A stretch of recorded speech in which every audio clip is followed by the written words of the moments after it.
आराधना करूं दिल से, दिल से तेरी स्तुति मैं करूं, आराधना करूं दिल से, दिल से। मेरी सांस में तेरा नाम रहे, मेरी सांस में तेरा नाम रहे, ऐ प्रभु तू ही तू।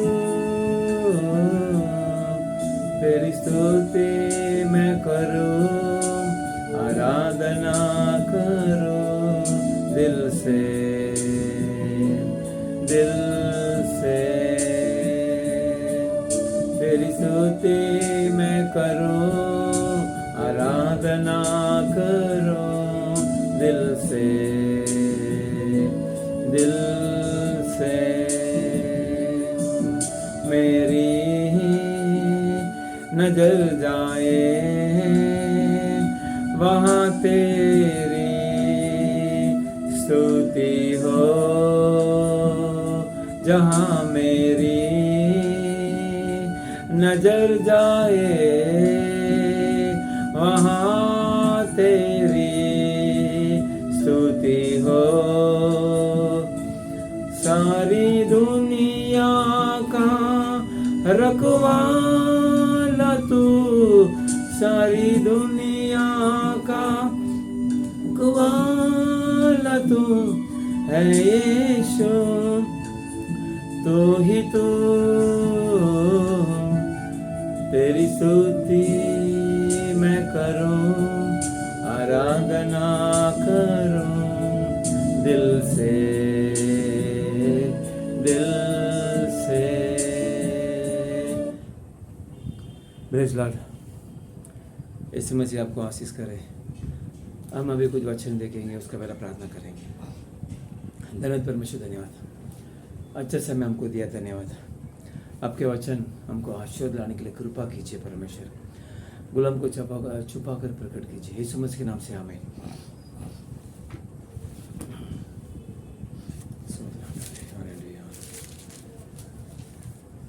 याकूब की किताब 3 अध्याय 8वां वचन ऐसा कहते हैं। याकूब की किताब 3 अध्याय 8वां वचन।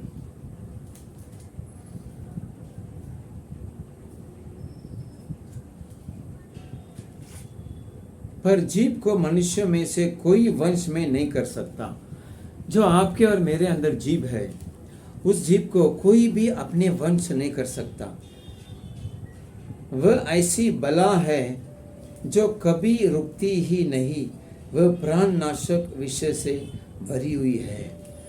याकूब ने ऐसा कहते हैं, अपनी जो जीभ है वो प्राण को नाश कर देंगे, तो उसको कोई वश नहीं कर सकता है अपने। पर जीभ को मनुष्य में से कोई वश में नहीं कर सकता। उतना भयंकर है ये जो जीभ है, वो अपने कंट्रोल में नहीं रहेगा कर याकूब कहते हैं। उसको कैसे हम कंट्रोल में लाएंगे? यही जीभ से। और उसको नीचे के वचन कहते हैं, इसी से हम प्रभु और पिता की स्तुति करते हैं, और इसी से मनुष्य को जो परमेश्वर को स्वरूप में उत्पन्न हुए हैं शाप देते हैं। तो ये जीभ से हम किसी को शाप नहीं देना चाहिए, परमेश्वर को स्तुति करना चाहिए करके याकूब कहते हैं। और दोनों एक ही जीभ में नहीं आना चाहिए कर याकूब कहते हैं। तो वही याकूब पहला अध्याय 26वां वचन ऐसा कहते हैं। याकूब का पहला अध्याय वर्स 26 वचन ऐसा कहते हैं, यदि कोई अपने आप को भक्त समझते और अपनी जीभ पर लगाम न दे, पर अपने हृदय को धोखा दे, तो उसकी भक्ति व्यर्थ है। तो ये अपने जीभ को लगाम देना चाहिए। कब लगाम देना चाहिए? हम किसी का विरोध बात करते हैं, किसी का विरोध करते हैं, तो तभी हम लगाम देना चाहिए।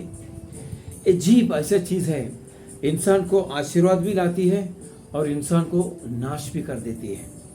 कोई भी हमको डका देगा तो हम तुरंत उसको जवाब देंगे, तो वो गुस्सा हो जाएगा। डका देगा तो हम सोच समझ कर हम उसको जवाब देंगे जीभ से, तो हमारा हालचाल ठीक होएगा। सामने वाला झगड़ा करते हैं, सामने वाला गाली देते हैं, सामने वाला हमारा विरोध करते हैं, तो हम अपने लगाम जीभ से हम शांत रहने के लिए परमेश्वर कहते हैं। दुष्ट को विरोध मत जा कर परमेश्वर यीशु मसीह कहते हैं। और इधर लिखा है हमारा जो जीभ है उसको लगाम देना चाहिए। जीभ पर लगाम न दे तो अपना भक्ति व्यर्थ है। हम जीभ को लगाम देंगे तो हमारा भक्ति आशीर्वाद लाएंगे। ये हमारा जो जीभ है हमको आशीर्वाद भी लाएंगे, हमको नुकसान भी पहुंचाएंगे। अब नीति वचन 12 अध्याय में 18 वचन हम देखेंगे तो नीति वचन 12 अध्याय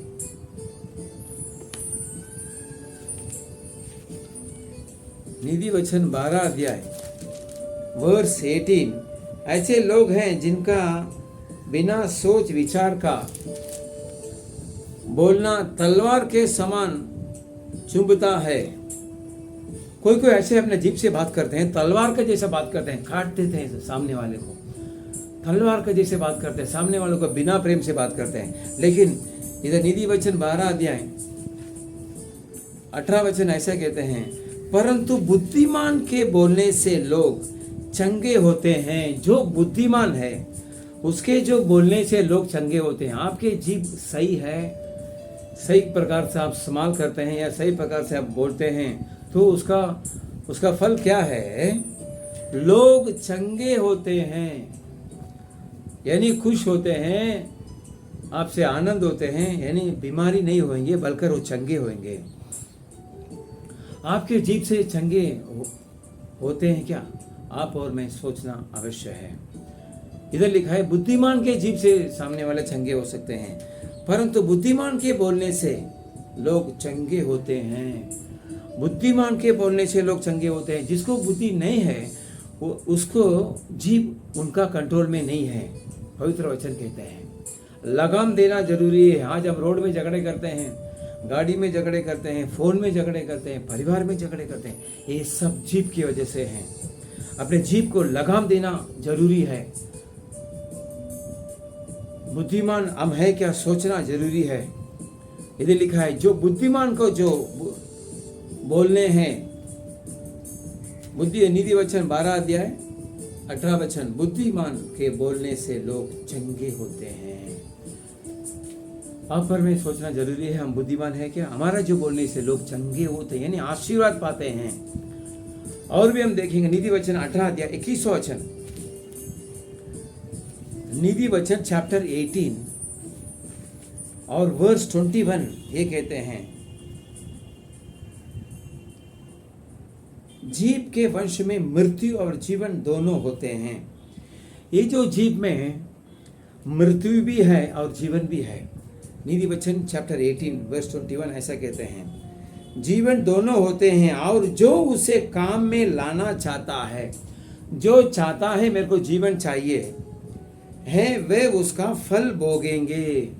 आप और मैं आशीर्वाद पाने के लिए परमेश्वर ने हमको इस जगत पर बनाया है, क्रिया किया है, आज तक हमको चला के आए हैं। इस हमारा जीव में नीति वचन वाले ऐसा लिखते हैं मनुष्य जीव के वंश में मृत्यु है और जीवन दोनों होते हैं। आपके जीव में मेरे जीव में क्या चाहिए? जीवन चाहिए या मृत्यु चाहिए? हमको तो जीवन चाहिए। परमेश्वर के प्रति आपको मेरे को जीवन चाहिए।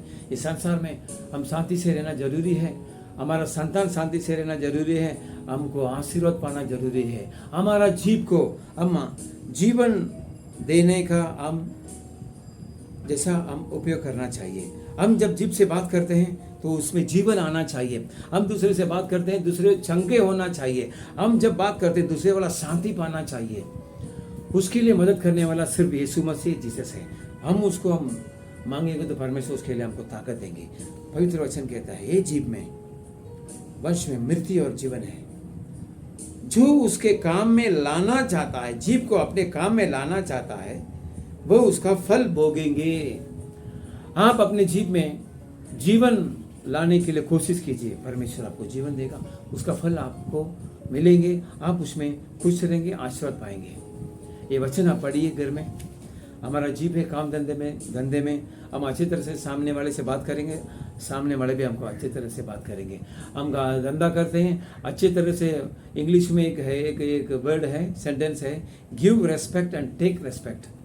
हम किसी को रेस्पेक्ट देंगे तो वो सामने वाला हमको भी इज्जत करेंगे। तो इस वचन ऐसा कहते हैं, याकूब की किताब 3 अध्याय 8वां वचन, याकूब की किताब 1 अध्याय 26वां वचन, नीति वचन 12 अध्याय वर्स 18, नीति वचन चैप्टर 18 वर्स 21। आपके हमारे जीव के अंदर जीवन है, मृत्यु और जीवन है। इस संसार में जो चाहते हैं मृत्यु, वो मृत्यु पाते हैं, जो जीवन पाते हैं वो जीवन पाते हैं। इसके लिए आपको जीवन देने के लिए परमेश्वर इच्छा है। जीवन पा लीजिए, अपने जीव को संभालिए, अपने जीव को लगाम दीजिए। जो बिना चाहिए हमको जिधर बात नहीं करने के, उधर हम लगाम देना जरूरी है। इसके लिए आज का वचन है, आपको इधर है, जीव की वजह से आपको जीवन मिलेगा, आपके जीव की वजह से आपको जीवन मिलेगा। परमेश्वर आपको देंगे, उसके लिए मदद करेंगे। हम अभी प्रार्थना करेंगे। धन्यवाद परमेश्वर, धन्यवाद। हम आज इस जीव के बारे में हम ये वचन देखा। हमारे जो बोली है, हमारे मुंह में जो वचन निकलते हैं, वो दूसरे को आशीर्वाद लाना चाहिए, चंगा लाना चाहिए और हमको जीवन लाना चाहिए। परमेश्वर इसके लिए आप सहायता कीजिए, मदद कीजिए, सुनने वालों को मदद कीजिए। उनके जीव उनको आशीर्वाद लाना चाहिए, शांति लाना चाहिए, दूसरों को चंगा लाना चाहिए। उनके परिवार में बच्चों के लिए, उनके वाइफ के लिए, उनके धंधे काम के लिए, उनके पढ़ाई के लिए, उनके जरूरी के लिए आप आशीष कीजिए, आप सहायता कीजिए। अभी कोई बीमारी है तो दूर होने जाता, दूर होने दो। तकलीफ है तो दूर होने दो, बोझ है तो दूर होने दो। यीशु मसीह के नाम से हम प्रार्थना करते हैं, यीशु मसीह के नाम से आमीन।